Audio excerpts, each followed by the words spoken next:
Hey, Jax here. Today I'll be explaining the cheats and strategy behind Challenge Mode Freddy.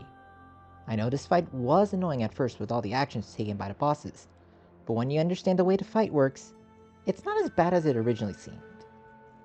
First, we'll have an overview of the cheats, then a general strategy involved. If you already know the cheats, use the timestamp below to skip right over to the strategy. As usual with the other challenge modes in Wallaroo, this instance uses the level 170 stat caps, and no potions, gear, or deck changes are allowed within the instance. Additionally, no cards marked no PvP are allowed.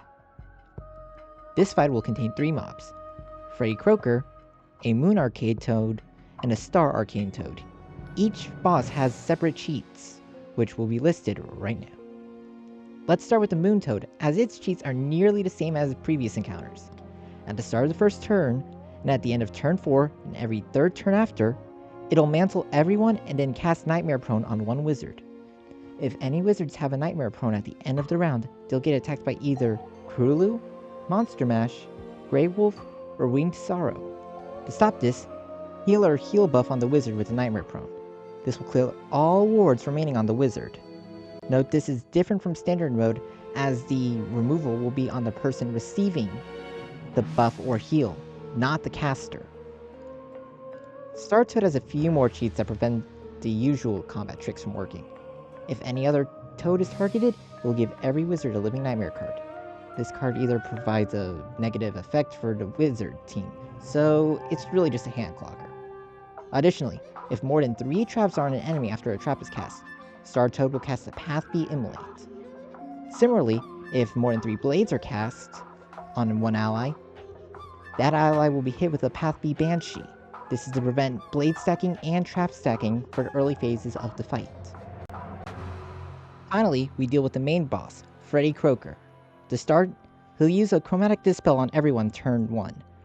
Starting round 2, and continuing every turn unless his Growth Blades were removed the previous turn, Freddie will cast a Growth Blade on himself and a Chromatic Dispel on every wizard in the fight. If at the end of any given turn Freddie has 3 or more Growth Blades, he will cast a version of Krulu that will deal 1 million damage. To remove the Growth Blades, simply do any of the things that remove a Nightmare Prone from the Moon Toad. If in any affect all allies' spell is cast, like Blade Storm or Legion Shield, Freddie will cast an Equalized Bubble, limiting the damage to 4,000. The remainder of Freddie's cheats center around Fortes. Fortes are essentially the hanging effects utilized by each school, represented by their Oni, Jin, and school tree. Each school is only allowed to use the spells within their forte. For example, fires will only be able to cast heal over times, damage over times, and traps without getting a retaliation. Here is a list of the hanging effects allowed for each school. As you can see, Balance is unique and is the only school that can use pip manipulation spells like Shadow Surge and Empower. However, they cannot cast any of the other 6 hanging effects. If you cast a spell not belonging to your forte, Freddie will retaliate with a spell that counters the hanging effect just put up. For dots, Kraken, shields, Elephant, blades, Ice Wyvern, traps, Centaur, hots, Skeletal Pirate, weaknesses, Stone Colossus, and pips, Mana Burn. Technically, as long as you set a dot, trap, or weakness on an Arcade Toad and not Freddy, the hanging effects will remain, but you still get hit, so just stick to your fortes. It'll help reduce the damage taken.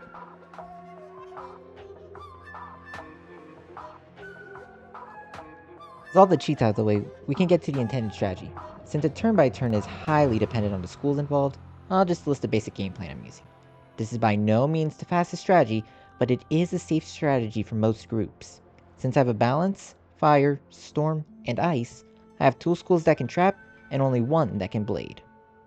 You'll want at least 2 dual school hitters for this fight, as after one Toad is defeated, the other 2 will target the hitter, plaguing it with a bunch of weaknesses. This lets the other hitter set up with less threat to weaknesses. As for what school to dual school, I suggest Myth. First of all, the Star Toad's Star Shield counters Storm, Life, and Death, while his Thermic Golem stops fire and ice hits, leaving Myth and Balance as the only schools who don't have to worry about a set shield. Secondly, Myth has a natural advantage countering the dispels and weaknesses setup. Finally, it has good damage options in both Fantastic Djinn and Ivan's story time. Besides the hitters, it would be nice to clear the Nightmare Prones even through a Mantle. Anyone with 55% life accuracy can guarantee a sprite with 3 15% accurate Jades, which can be purchased from Lucky, and 2 life accurate pins. Outside of those specific requests, the gear sets are standard sets, nothing too special. Additionally, I'm trying to limit the amount of non-vendor TCs and item cards needed to make this easier for a wider range of groups.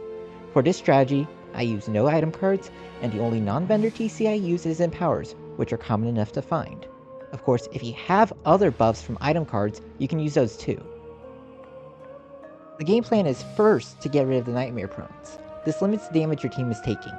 Ideally, 2 people should have heal-based support spells, so the only damage taken from the Nightmare Prones is on turn 1.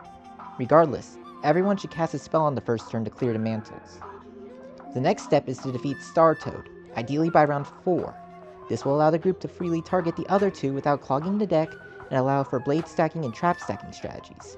The easiest way to handle this is by using a gambited hit that doesn't have a blade or trap condition, like Turmoil Oni or Fantastic Djinn.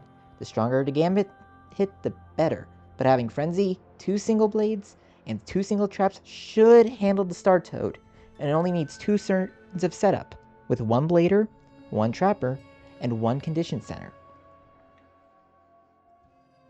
From there, your team can either decide to set up 2 strong, ideally gambited, hits on the remaining enemies, or 1 massive AoE like Orthrus.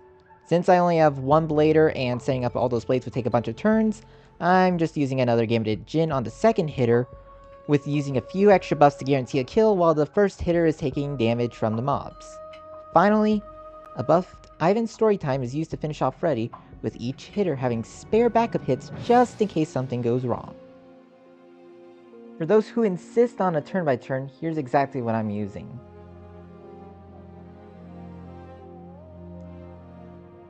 Beating Freddy Challenge Mode will drop around 7 Dream Water, Reaver and Warper Rings, Shield Pins, Circle Jewels, and around 30 Spell Mints. Considering how much faster the standard version is, it might be easier for most groups just to farm the standard version, unless you really want to get the Challenge Mode exclusive badges. If you found this helpful, like and share this with others, as I know this fight was confusing for the longest time. Also let me know anything else you want to see, as I'm trying to find ways to help others and make certain fights easier for more casual players. Other than that, thanks for watching and I'll see you guys next time.